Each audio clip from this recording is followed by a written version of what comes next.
All right, I got a short window of time where I can go to the gym. Unfortunately today, I don't have to do weights, but this is like my favorite shirt. Later.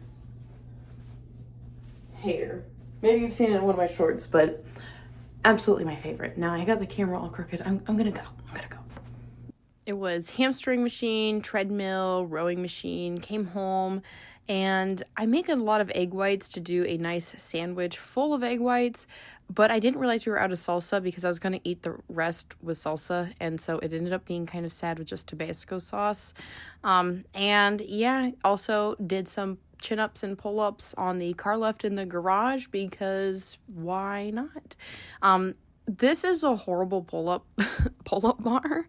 It was covered in water from condensation and I kept slipping. But this was just for fun. It wasn't anything serious. I'm Josie, and this is my channel where I just kind of share my bodybuilding dreams, aspirations, and recovery after having had 3 children, 5 to 20 months, and I had a prolapse surgery back in January, so very excited to be recovering and healing very well. I'm able to push weights pretty hard in the gym. I've been taking a step back from barbell hip thrust. That has nothing to do with the prolapse. That was actually one of the safer ones for me to be doing at first, but I've been doing a lot of leg press and the abduction machines and abductor machines, whatever. Good girl, bad girl machines. And yeah, so this video is just kind of gonna go over quickly like what my game plan is for having such rapid minor weight fluctuations in terms of tracking weight daily and keeping an eye on activity and food. So if you are like me, you might find if you are doing daily weigh-ins, and this can also be disheartening for weekly weigh-ins as well, and this might be, you know, when people talk about weight plateaus, it might actually be if you're doing a weigh-in once a week, you have a weight plateau because it just so happens you're weighing right after a very heavily intensive exercise day. And so I have found it can be as much as 3 pounds higher in 24 hours because it was a full body, hit the gym hard day. Like that was the day that I had to work out with how my husband's schedule was gonna look. So I'm putting my full effort into it. I will always wake up minimum 2 pounds, up to 3 pounds heavier. And I always find after about 2 rest days, it almost feels like my weight is a little bit lower. So going forward, I'm not tracking once a week. I'm not gonna track daily. I'm going to start tracking the morning after a rest day. And I think that that will give me a pretty decent weight to really go by, so that it's not like recovery water retention and inflammation. And it's also, I also find when I have dairy, so I'm mostly with dealing with dairy, I'm gonna just try to not eat it. I had some ice cream for Mother's Day, and since there was some left, I had some yesterday, but keep dairy out, and then just prioritize only weighing myself morning after a rest day. And I think that'll give myself a much truer picture of where I'm at. And I will do that for 3 times, 3 mornings after a rest day. So 3 rest days the morning after. I think that makes sense. I'm not the best at speech in this way, I guess. I need to still take a shower, right? Do that 3 times and then go from there. So that is my game plan. Originally I was like, oh, I extended a week for maintenance. I'm not gonna extend it a week for maintenance. I got to 150.2, oh my gosh, 125.2 pounds multiple times. I reached the goal of my mini cut. I'm not gonna worry about the 0.2 pounds. And as far as maintaining that for a week, it's just gonna be 3 weigh-ins. As long as I maintain it, I'll go from there.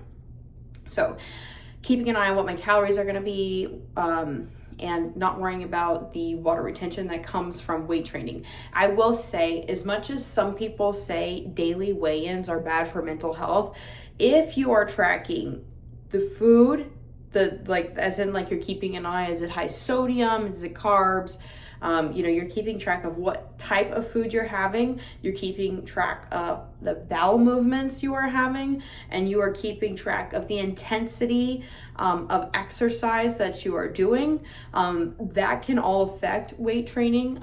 Again, I've mentioned over the 2-week mini cut, if you were keeping track over PMS, expect your weight to go up. And a lot of times it's also that your bowel movements have slowed down. There's lots of things, especially I think like the leaner you are getting too, it's kind of harder with some of these lighter fluctuations. But I do believe as long as, you know, I'm regular, and right now I'm regular with digestion.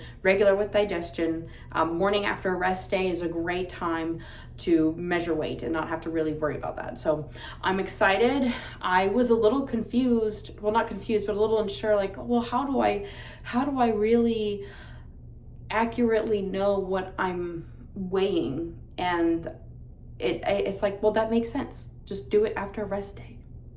Simple. I don't know why I didn't think of that earlier. So weighing myself after rest days, the morning after a rest day, is what I'm gonna do. And I'm excited. Once I figure out what my maintenance calories are right now, I look forward to doing I'm gonna test just what it says for me for maintenance on the calculator. But once I know for sure that's what it is, I will start looking at show dates and see when I need to start prep. I think that's all I really have for this video. It's basically just a game plan going forward.